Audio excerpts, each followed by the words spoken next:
Bismillahirrahmanirrahim. Assalamualaikum warahmatullahi wabarakatuh. Di video kali ini kita akan menjelaskan tentang peralatan apa saja yang dibutuhkan untuk pengujian Gemini. Oke. Pertama, ada tungku pemanas dengan digital controller yang berfungsi untuk memanaskan spesimen hingga temperatur austenit. Dan yang kedua yaitu pemegang yang digunakan untuk menjepit spesimen ketika dimasukkan atau dikeluarkan dari tungku. Yang ini ya. Ketiga, ada spesimen bajanya dengan ukuran panjangnya itu sebesar 110 mm dengan diameter 25,3 mm. Untuk peralatan keempat itu ada Mr. Inkshot atau yang biasa kalian sebut vernier caliper atau jangka sorong, berfungsi untuk mengukur panjang dan diameter dari spesimen. Oke, selanjutnya ada alat pendingin yang dilengkapi dengan pompa, katup penutup pembuka, serta dudukan spesimen, di mana masing-masing komponen ini memiliki fungsi untuk membantu proses pendinginan spesimen. Nah, ini dudukan di spesimennya. Ini katup untuk pembuka dan penutup, jadi dia mengatur air untuk pendinginan spesimen. Dan untuk mengalirkan air tersebut kita menggunakan pompa yang berada di bawah situ, supaya air bisa menyembur ke spesimen untuk mendinginkan.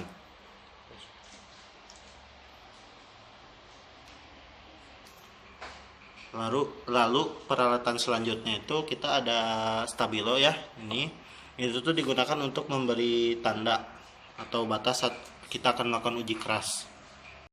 Selanjutnya ada kikir yang berfungsi untuk membersihkan kerak permukaan pada spesimen, juga untuk membantu supaya membantu penandaan. Lalu ada ragum yang berfungsi untuk menyempit spesimen ketika kita akan melakukan proses pengikiran. Selanjutnya ini perlengkapan safety-nya ya. Karena kita di sini bermain dengan panas, otomatis kita harus menggunakan perlengkapan safety yang terdiri dari sarung tangan dan helm anti panas. Oke, dan berikutnya kita ada mesin uji keras tipe Rockwell ya. Di sini mesin ini bertujuan untuk mengukur atau menguji kekerasan suatu spesimen.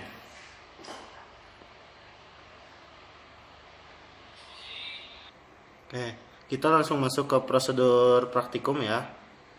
Kita di sini mempunyai satu spesimen yang sudah disiapkan. Kenapa dia dijepit dengan menggunakan ragum? Karena di sini tuh kita akan melakukan proses pengikiran. Oke. Kita akan mengikir spesimen tersebut supaya permukaannya rata. Untuk apa permukaan rata ini? Yang nanti kita akan lakukan uji keras. Kikirnya satu arah ya, tidak berlawanan arah. Nah, bisa terlihat ini ada bekas pemakanan dari kikirnya ya. Nah, yang rata ini nih.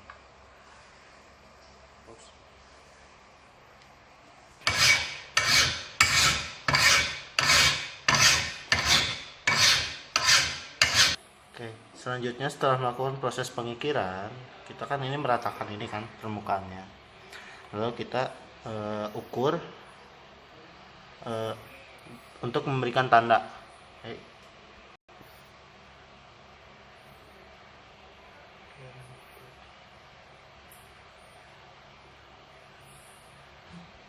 Nah, bisa terlihat kan ini saya sudah memberikan tanda. Tanda ini dibuat sebanyak 8 buah dengan jarak masing-masing tandanya itu 6 mili. Dari titik 1 ke titik kedua ini jaraknya 6 mili, begitu pula seterusnya sampai 8 buah.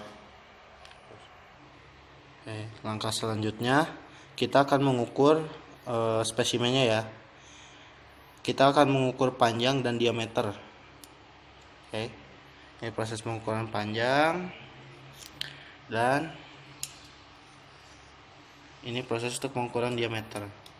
Ingat, untuk pengukuran diameter kita tidak boleh mengukur mulai dari bagian yang telah dikikir, karena ini bukan diameter aslinya ya, karena sudah dikikir. Nah, Berikutnya ini langkah kita untuk melakukan uji keras pada spesimen Gijom ini. Oke.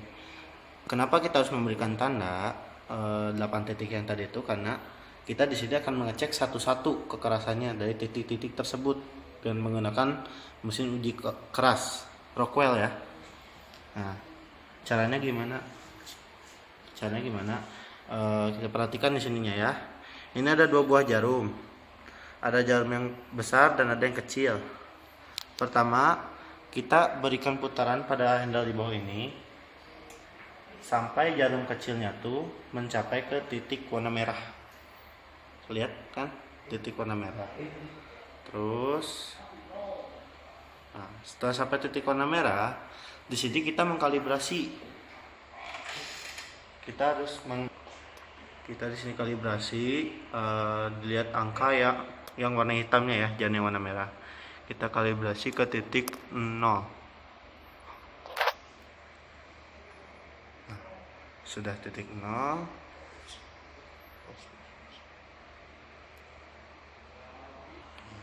Setelah kita mengkalibrasi jarum panjang ke titik 0, maka di sini kita langsung memberikan pembebanan untuk pengujian keras.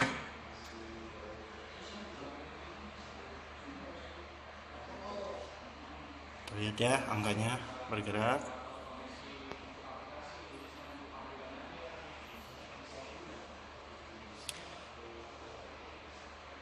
Saat jarum panjang berhenti, maka tuasnya kita kembalikan lagi ke posisi semula.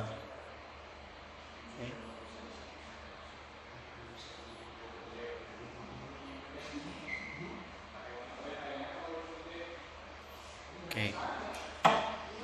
Nah, posisi panahnya berubah, maka itu harga kekerasannya. Langkah berikutnya, kita nyalakan tungku pemanas untuk memanaskan spesimen. Oke. Ini adalah kontrol untuk mengatur temperatur. Ya.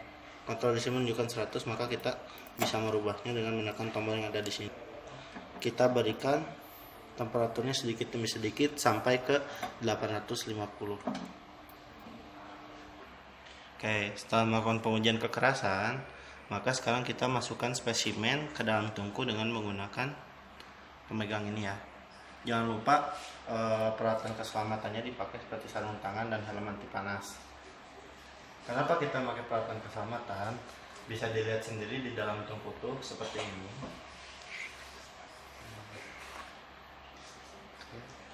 Nah, kita masukkan spesimennya ke dalam tungku, jangan sampai jatuh.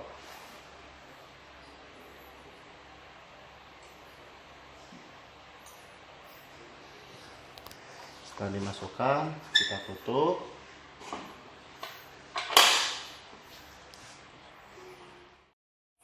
Oke, sekarang kita sudah lihat temperatur di tungku ini menunjukkan di angka 840 dan terus naik.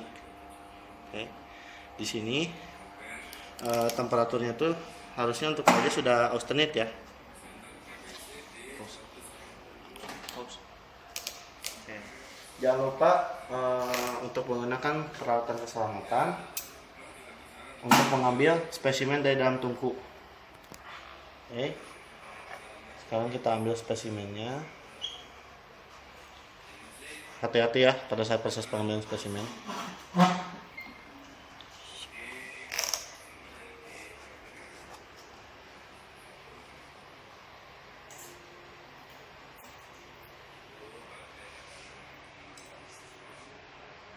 Spesimen yang sudah dipanaskan langsung disimpan di dudukan untuk pendingin. Hati-hati jangan sampai jatuh.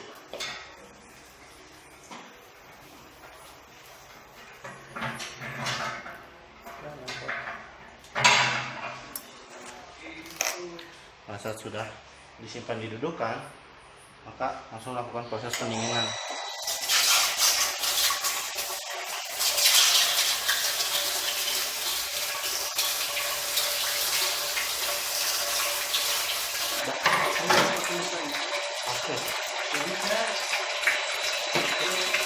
Nah, di sini bisa dilihat ya teman-teman, kita menyemprot pada bagian bawah spesimen Dan kalau bisa dilihat lagi bagian atasnya itu dia masih berwarna merah ya, yang menandakan bahwa temperatur di bagian atas dan bawah itu berbeda, lebih panas di temperatur bagian atas ini.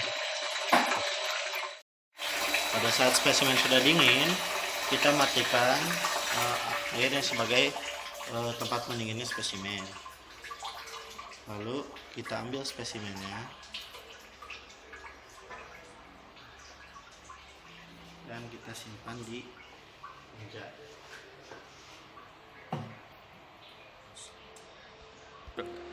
Oke, setelah spesimen dingin dan dibersihkan dari sisa-sisa kerak yang menempel di permukaannya, dia harus dibersihkan terlebih dahulu ya. Setelah dibersihkan, baru dia dilakukan kembali pengujian keras. Tujuannya di sini supaya kita mengetahui apakah kekerasannya naik atau tidak setelah pengujian jam ini selesai dilakukan. Itu balik lagi ke tujuan praktikum kita ya.